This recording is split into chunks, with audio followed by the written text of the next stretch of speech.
Salut ou resalut les abonnés. Cette fois-ci, je vais vous parler de mon kit feu pour le bivouac. Donc il faut savoir que là, l'idée c'est de vous faire donc un retour sur le matériel que j'emporte avec moi lorsque je fais du bivouac, mais ça peut également servir sans aucun souci pour de l'évacuation, puisque d'après moi c'est exactement les mêmes problématiques qu'on va rencontrer, puisqu'on va évacuer d'un point A à un point B en étant le plus autosuffisant possible sur les choses les plus essentielles, donc se nourrir, s'hydrater, dormir, se soigner, s'entretenir, entretenir son hygiène, se repérer, se protéger, etc. etc.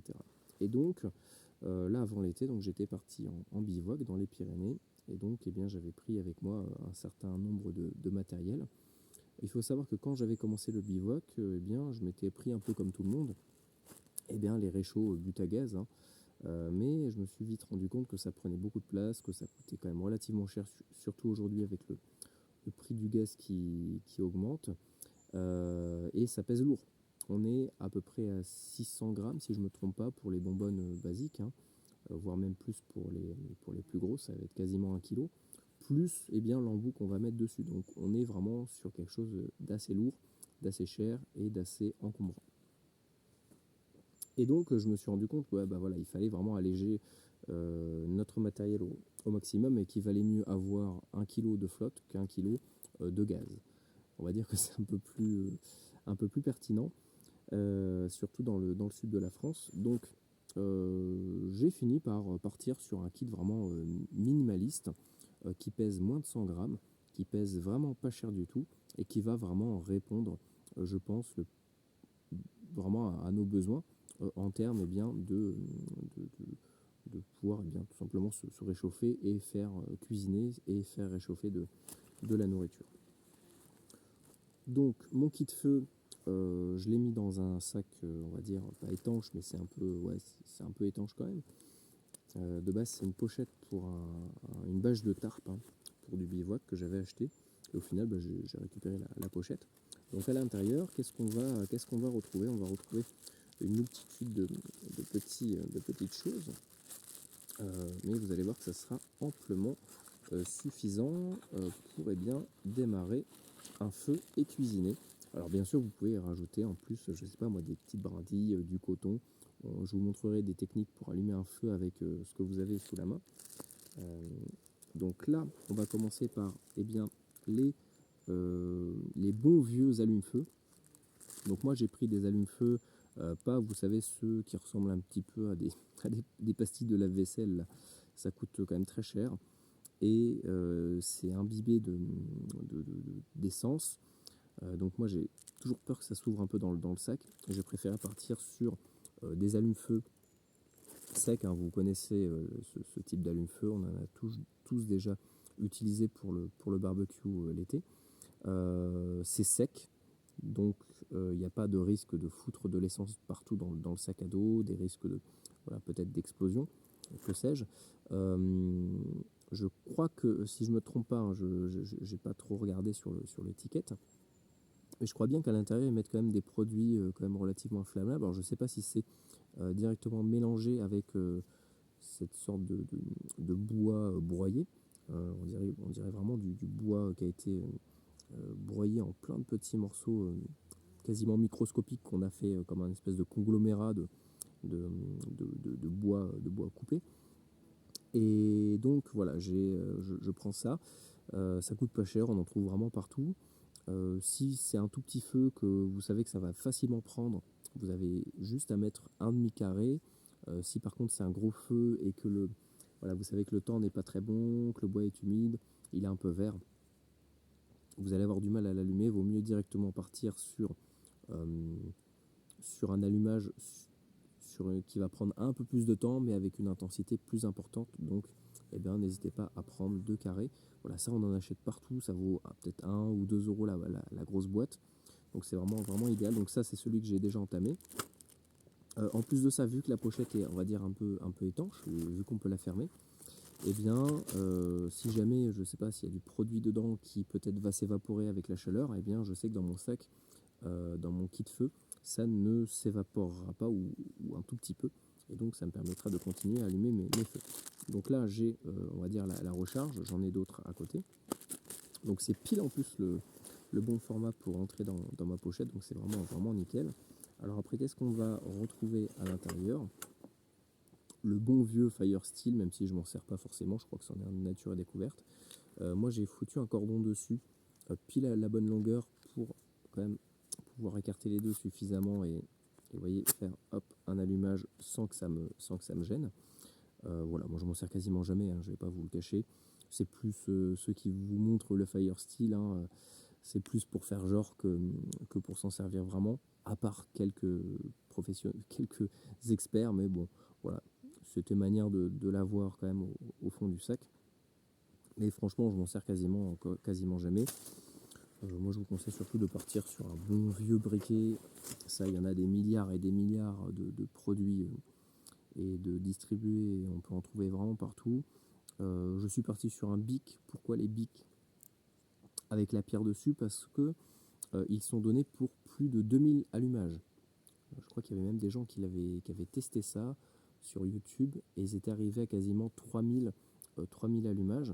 Je parle bien sûr d'allumage en utilisant le gaz, hein, pour par exemple allumer une cigarette. Moi je fume pas, mais pour allumer ne serait-ce qu'un allume-feu, ça sera quasiment le même temps de, de- de début de combustion.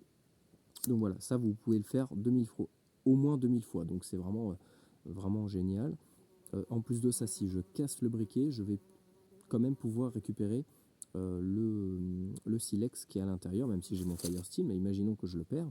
Eh bien, si j'ai un briquet cassé, eh bien, je vais quand même pouvoir l'ouvrir en écartant la ferraille et en récupérant la pierre que je vais pouvoir gratter sur différents supports avec un couteau, etc. Voilà, donc après vous pouvez bien sûr partir sur d'autres types de briquets, comme les briquets avec moi j'appelle ça le clic là, vous savez, avec le petit arc électrique. Je pense qu'on peut également s'en servir, oui, peut-être pour allumer un feu, mais ça va être compliqué. Alors qu'avec un silex, je trouve que c'est beaucoup plus simple. Vous avez maintenant ceux rechargeables avec l'arc électrique, où vous avez le bon vieux briquet. Mais pour ça, bien sûr, il vous faut donc un chargeur électrique, donc panneau solaire, dynamo, n'importe quoi. Et pour ceux avec l'essence, eh bien de style Zippo. Donc c'est très bien pour allumer un feu, c'est très bien même pour créer un feu de toute pièce, hein. Vous allez vous en servir comme d'une source de chaleur directe. Par contre, eh bien, il va falloir le recharger régulièrement. L'essence à l'intérieur s'évapore même si vous mettez un joint. J'avais essayé, j'ai un Zippo, j'avais mis un joint une chambre à air de vélo. Et bien malgré ça, je ne sais pas comment ça se fait, mais l'essence arrive quand même à s'évaporer. Et il va falloir avoir la recharge, la grosse bouteille d'essence dans le sac. Donc franchement, c'est pas tellement conseillé d'avoir de l'essence sur soi. Voilà. Moi j'ai toujours peur que ça explose dans le sac ou quoi, donc je préfère partir sur un petit briquet Bic basique. Alors, avant-dernier module, vous allez me dire, mais qu'est-ce qu'il nous raconte? Le taille-crayon. Pourquoi est-ce que j'ai pris un taille-crayon dans mon kit feu? Eh bien, je vais vous montrer ça de suite. Alors, peut-être que certains savent déjà ce que je vais montrer, ce que je vais faire, mais pour d'autres, vous allez vraiment vous dire, mais qu'est-ce qu'il nous raconte? Prenons un petit bout de bois. Je ne sais pas, je pense que celui-là, il va être assez... Ah non, il est un peu trop gros. On va en prendre un autre. Voyons voir, est-ce qu'il n'y en a pas un qui traîne? Hop, juste là. Voilà, ça c'est parfait. On va prendre une branche, un endroit où il n'y a pas d'autres branches qui dépassent. On prend notre petite branche, notre taille-crayon. Donc moi j'en ai pris un en aluminium, c'est beaucoup plus solide que du plastique. Pareil, on peut le faire tomber dans le feu, ça ne posera pas de soucis, ça coûte pas cher, c'est très léger. On a deux trous différents, de deux tailles. Et on va pouvoir comme ça, vous voyez, très facilement, alors je vais le mettre dans ma main pour que vous puissiez vraiment voir ce que ça donne. Et là, je vais venir tailler ma branche. Et ça, il n'y a pas de souci, hein, ça ne va pas esquinter votre lame, puisque les crayons de base c'est du bois, donc là c'est exactement pareil. Hein. Et ça va nous permettre d'avoir des petites tranches de bois. Voilà, on va pouvoir après, avec ça, allumer un feu. Je sais pas si vous voyez bien, allumer un feu beaucoup plus facilement qu'en essayant de faire prendre un petit bout de bois ou je sais pas moi des brindilles. Là, ça va être vraiment très très fin et ça va prendre extrêmement facilement. Donc là, vous vous faites un bon petit tas et ça va vous permettre bien, de démarrer votre feu sans aucun souci. Pourquoi est-ce que j'ai pris 2 trous? Au final, je me rends compte qu'ils ne sont pas forcément de 2 tailles différentes, j'avais pas fait attention. Mais c'est que si jamais vous perdez ou que vous cassez, que vous abîmez une lame, bien vous en avez une deuxième tout simplement. Donc il vaut mieux avoir bien, peut-être soit 2 taille-crayons différents, soit un taille-crayon avec 2 lames dessus. Voilà. Donc là, c'est pour tout ce qui va être allumage et démarrage du feu. Maintenant, on va parler de comment est-ce qu'on va cuisiner. Alors là, il est un peu pris cher, mais je vous avais déjà parlé de ce réchaud que j'ai toujours sur moi. Vraiment, il est génial, hein. Malgré les années. Je suis désolé, mais c'est le meilleur, c'est le moins cher, ça vaut moins de 10 euros. Je crois que je l'avais payé 6 euros à l'époque dans un magasin qui fait du matos de bivouac sur Montpellier. C'était XP, maintenant c'est devenu Cabesto, je crois. Donc la marque S-Bit, je crois que c'est allemand. Ouais, c'est ça, Made in Germany. Vous allez le voir dans le bon sens parce qu'ils l'ont fait en inversé. Donc S-Bit Germany. Et donc, ça fait une petite boîte, donc vous pouvez même mettre carrément tous vos petits objets. On peut même le mettre à l'intérieur, avec peut-être même des copeaux de bois pour démarrer un feu. Et donc après, vous allez ouvrir, vous avez plusieurs crans. Donc là, on est à demi ouvert, donc fermé. Vous voyez que ça s'emboîte. Ça pèse peut-être 30 grammes, hein. C'est tout léger, c'est vraiment génial. Par contre, ça rouille, donc faites attention. Moi, je le nettoie au vinaigre régulièrement. Donc, position fermée. Position, là, il y a un cran semi-ouvert. Donc, pour les toutes petites gamelles, par exemple, où est-ce que j'ai mis ma gambardine? Je vais vous montrer. Alors, où est-ce que ma gambardine? Elle est là. Hop. Je ne sais pas comment vous appelez ça, moi j'appelle ça une gambardine, hein. Chacun ses termes. Et là vous voyez que par exemple, pour ça c'est vraiment pile la bonne taille, parce que si je l'ouvre trop, là ma gambardine elle tient pas. Donc pour les petits objets, vous avez un cran intermédiaire qui vous permet de les faire chauffer assez facilement. Et donc après, hop, si je l'ouvre en grand, j'augmente la surface pour reposer un objet. Après je peux mettre ma gamelle sans aucun problème. Donc après, tout simplement, vous allez démarrer. Il y a du mouvement. Vous allez bien démarrer votre feu à l'intérieur. Ce qui est bien, c'est que ça va vraiment juste. Le feu va juste être contenu dans ce volume-là. Donc c'est vraiment tout petit. Ça va vous consommer très peu de bois. Parce qu'en fait, ça c'est quelque chose que j'ai remarqué, c'est que bien souvent, dès qu'on fait des gros feux, on va gaspiller de l'énergie. On va gaspiller de la chaleur qui va se dissiper, qui va se barrer de chaque côté. Et on ne va pas pouvoir s'en servir pour faire chauffer notre nourriture. Sauf que là, ça va être vraiment concentré sur l'objet à chauffer, sur notre gamelle. Et donc, on va avoir beaucoup moins de pertes de chaleur. En plus de ça, on va consommer beaucoup moins de bois. On va avoir besoin de tout petits morceaux de bois. C'est ça qui est vraiment cool, c'est que ça va vous permettre d'avoir un feu miniature. Mais littéralement, ça va vous faire des petites flammes. Vous allez mettre des petits bouts de bois à l'intérieur et ça va très très bien marcher. Par contre, il va falloir l'alimenter régulièrement, mais vous avez besoin vraiment de petits bouts de bois qui ne feront pas plus de cette longueur-là et à peu près, je sais pas moi, ça de grosseur maximum. Donc ça vous évite d'avoir des gros troncs, des gros machins. Vous pouvez même carrément vous faire un petit paquet dans votre sac avec tout le bois qu'il faut pour faire peut-être 2 ou 3 feux. Et on peut comme ça tenir 10-15 minutes, le temps de faire de la nourriture. Et vraiment, ça marche super bien. J'ai été impressionné. Par contre, il va bien falloir s'allonger et penser à l'alimenter régulièrement. Sinon, votre feu va s'éteindre et il va falloir tout relancer. Mais ça va vraiment consommer très peu de bois, ça prend pas de place, ça pèse pas lourd. Et si jamais, pareil, vous voyez qu'il y a quelques braises qui partent à côté, mais ça va être vraiment très rare parce que ça va vraiment rester bloqué par la ferraille. Il n'y aura que devant et derrière que ça va être bloqué, que ça va pouvoir sortir, pardon. Vous pouvez même carrément mettre quelque chose, une cloison, un caillou de ce côté-là. et avoir un peu comme un système de four, juste une seule entrée. En dessous, on a la prise d'air qui va nous permettre de continuellement alimenter en oxygène eh bien, notre feu, puisque c'est un peu surélevé. Et si jamais il y a un problème, avec un simple, juste ça d'eau, ça va amplement suffire pour éteindre le feu. Alors que sur un feu un peu plus gros, il va vous falloir plusieurs litres de flotte et ça, c'est pareil, ça va être problématique et ça va être vraiment un gros risque. Alors que là, si vous entourez votre feu de pierre, il y a, je ne vais pas dire qu'il n'y a pas de risque, mais ça diminue très grandement eh bien, le risque d'incendie. Et en plus de ça, vous allez être beaucoup moins détectable parce que ça va faire une toute petite flamme. La flamme fera ça de haut, donc vous pouvez très facilement la cacher avec des cailloux tout autour et il n'y aura quasiment aucune fumée. Vraiment, c'est impressionnant.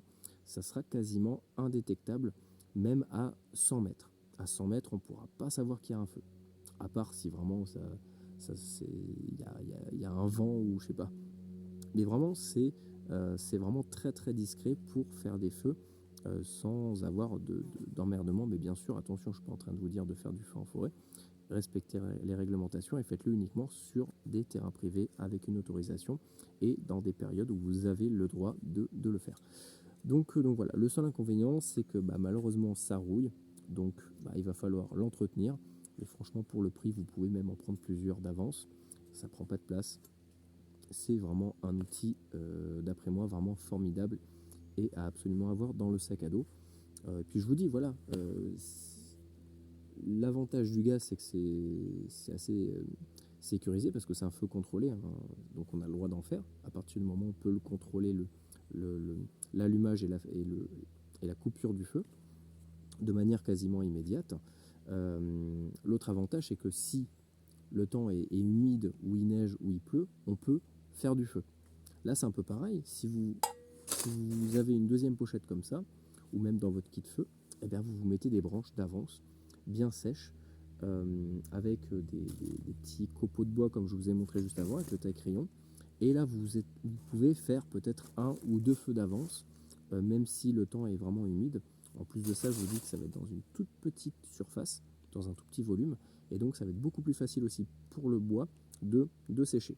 De sécher ou de ne pas prendre l'humidité. Donc voilà, S-Bit made in Germany.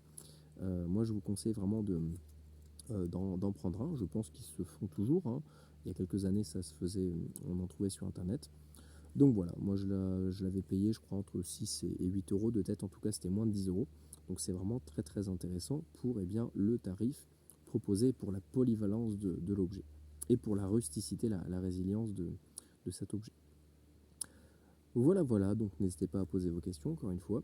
Et n'hésitez pas aussi à me demander, tiens, fais-nous une vidéo sur, je sais pas moi, ta manière d'alimenter tes appareils électriques, la gourde, n'importe quoi. De toute façon, je vais vous le faire. Je vous ferai des vidéos progressivement sur tous ces sujets-là. Donc d'ici là, eh bien, prenez soin de vous et je vous dis à très bientôt.